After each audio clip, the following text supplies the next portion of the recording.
Greedy, greedy, greedy junior doctors. We should have known that there would be a problem. I get it. They wanted a name change, resident instead of junior. But I think that this signalled a change in the mindset of one of the most compassionate professions on earth, being a doctor. Junior doctors have announced another 5-day strike from the 25th of July, giving only 2 weeks' notice. The last time they did this, over 200,000 hospital appointments were cancelled or rescheduled, and lives were undoubtedly put at risk. I get it. They wanted a pay rise, and I actually wasn't opposed to giving them more the first time round. But over the past 2 years, junior doctors have seen 2 major pay hikes. The first one when Labour came to power of 22.3%. to end the strikes, and since then a further 5.4% increase this year, higher than any other public sector worker, the army and police who can't strike, and teachers and nurses. But they want this increase to 29% to return them to what they call real terms pay levels. Even though, of course, these doctors have calculated the real terms pay using the Retail Price Index, or RPI, which is rarely used because critics say it is inflationary, which shows that their pay has fallen by 21%, as opposed to using the CPI, the Consumer Price Index, which is what we mostly use, which says that their pay has only fallen in real terms by a more realistic 4.7%, which, when compared to the rest of us, shows that junior doctors are fairly relatively well paid. And when you add their extremely generous pension into the mix, where the state, which is us, taxpayers, contribute 27% compared to 3% from the private sector, then the lifetime earnings for doctors is pretty good. Now, there are about 77,000 junior doctors. Only approximately 55% of those eligible voted, and around about half chose to strike, which means that only a third of them voted for the strike action in any case. Now, let's be clear. Many junior doctors work incredibly hard and are brilliant, but others appear not to care about the welfare of their patients and indeed the state of the NHS. I also note that it is the younger doctors calling for the strike action, which has received criticism from the doctors themselves. Health Secretary Wes Streeting said that the BMA was leaving the NHS recovery hanging by a thread, and he called it completely unreasonable. He said, "No trade union in British history has seen its members receive a 28.9% pay rise only to immediately respond with strikes, and the majority of BMA resident doctors didn't vote to strike." Well, I say, bring in performance-related pay, reduce the pension contribution from the state, and they are an essential service. Remove their right to strike. Using the internet without a VPN, a virtual private network, is a bit like taking to the road without car insurance. All it takes is one unlucky moment to cost you a lot of cash. This video's sponsor is Private Internet Access. They are the VPN to help keep you safe. Click the link in the description below to find out why over 30 million people have downloaded PIA to protect themselves online. A virtual private network is an app that hides your IP address and helps keep your data private. When you're browsing the internet at home, you give up a large amount of data to businesses, to shops, and indeed to social media giants too. Hackers have the ability to steal your personal data with ease, including sensitive information such as passwords, keystrokes, and even your personal photos. Private Internet Access helps protect your personal data by encrypting your internet connection to keep your data out of the hands of cyber criminals. And it's not just hackers either to be concerned about. Information can be censored too. When Canada passed their C18 bill, social media giants decided to ban news content on their platforms. But PIA can protect your ability to consume the news and content you love.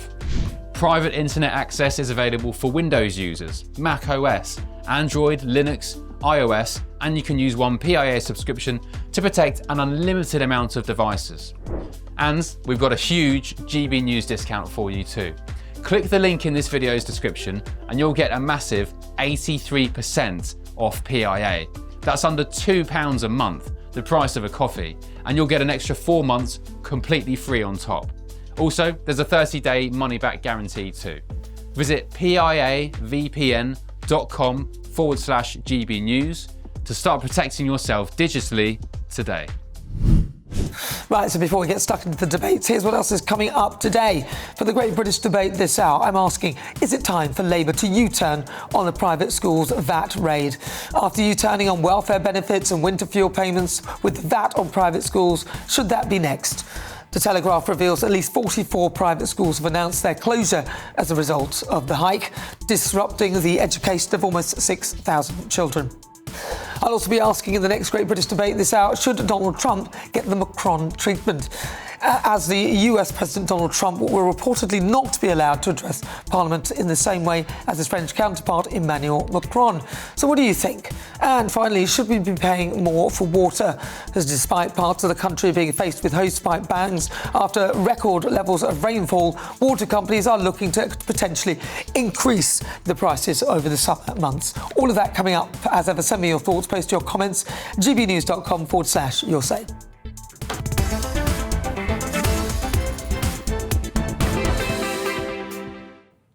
Right, so I'm joined by crossbench peer Lord Walney. Hello, John. Welcome to the programme. Thank you very much for joining me. So come on, what do you make of it? What are your thoughts on my niggle? Am I wrong? Sorry, wait, yeah, there were so many niggles in that introduction. just be specific about which one we're talking about here. Sorry, I can't hear you actually because somebody put the programme in my ear so I can actually hear what John's saying. Yeah, so basically, I've been talking about the doctors, the junior doctors, and the fact that I think they're being greedy and that they are striking really. There's going to be a 2-week strike in 2 weeks. They announced it in just 2 weeks, and they are paid quite well anyway. And the fact that the pensions are incredibly generous, and in compared to the contribution made by the state to top up their pension, which is around about 20, I think it's 21%, whereas a private employer would only top up your pension by about 3%. I'm saying that they're incredibly lucky. They've been paid very well, and they're just being greedy.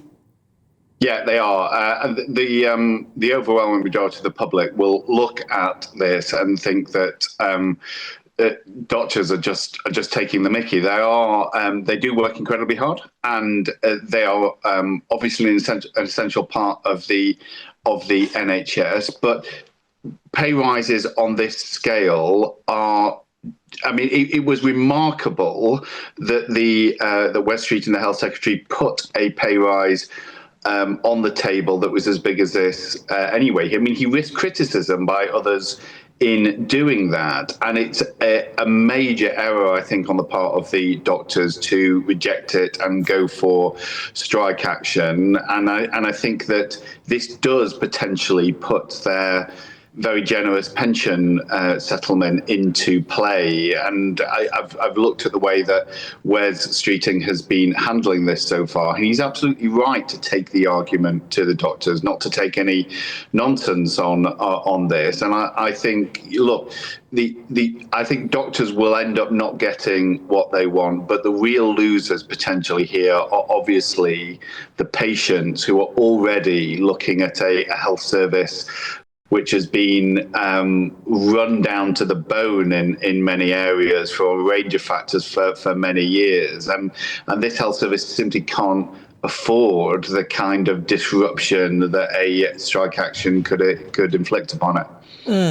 Well, we can't afford it, but some people might argue, though, that the doctors should be paid more. They're not paid enough if you compare them to other doctors in other countries. Although if you compare them to other public sector workers, they're paid quite well.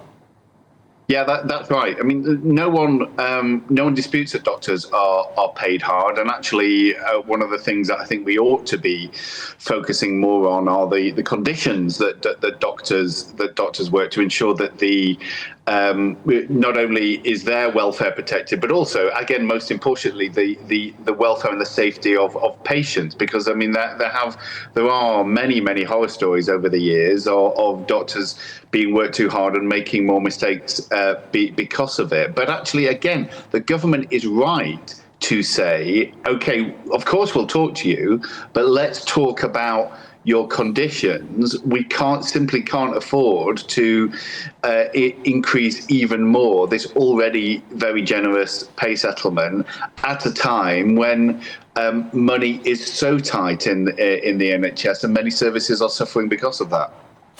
All right, but what should they care? Why should they care, though? Because it's, you know, ultimately they want more money. If the health service is in a bit of a pickle because of COVID and other bad mismanagement by governments and PFI issues and everything else, why should that affect their pay? That's how they'll see this.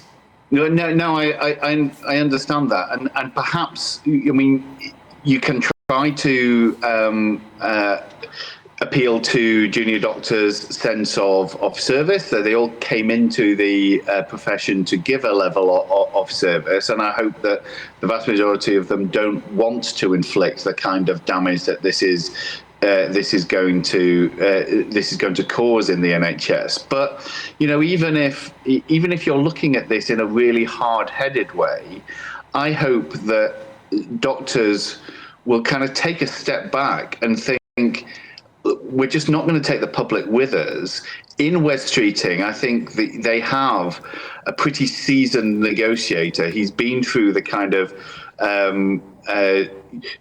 union system where he knows what's possible and he knows how to process an argument. And I think sometimes, I have to say, there is a level of arrogance from the medical profession, because they are incredibly bright people.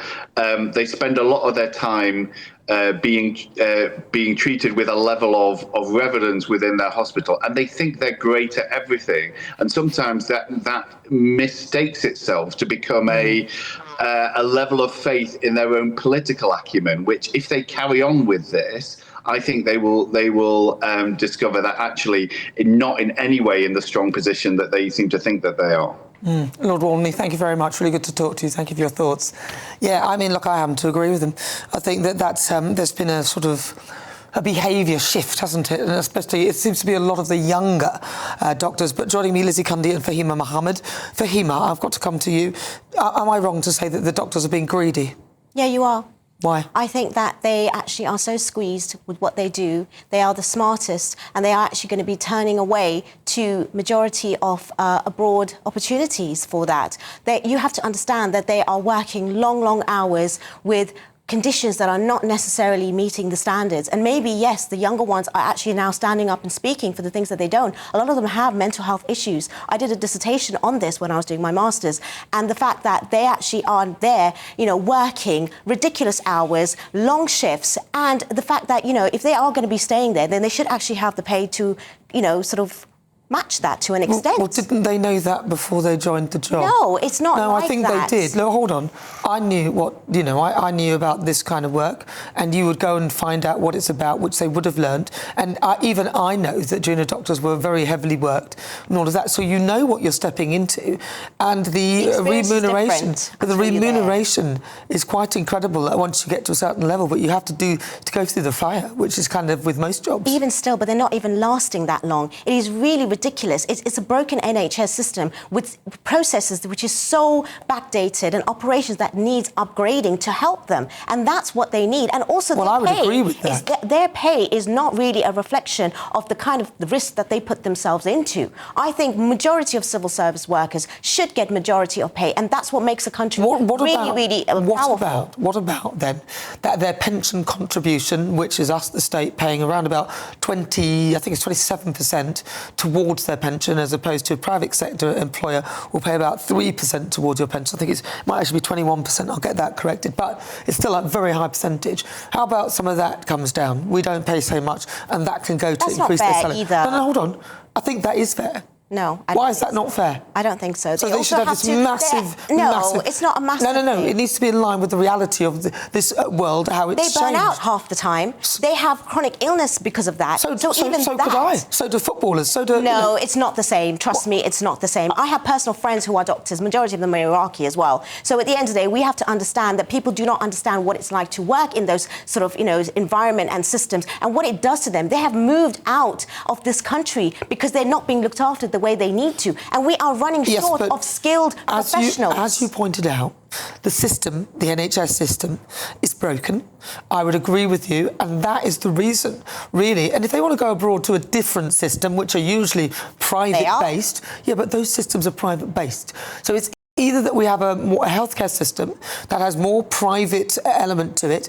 OK, well, then tell me where they're going, where it's free at the point of need, like it is here, somewhere in the world where these doctors are fleeing. Well, it's in Australia, it's in Canada, no, that's not. It's not. They have an insurance system. They have a different system to here.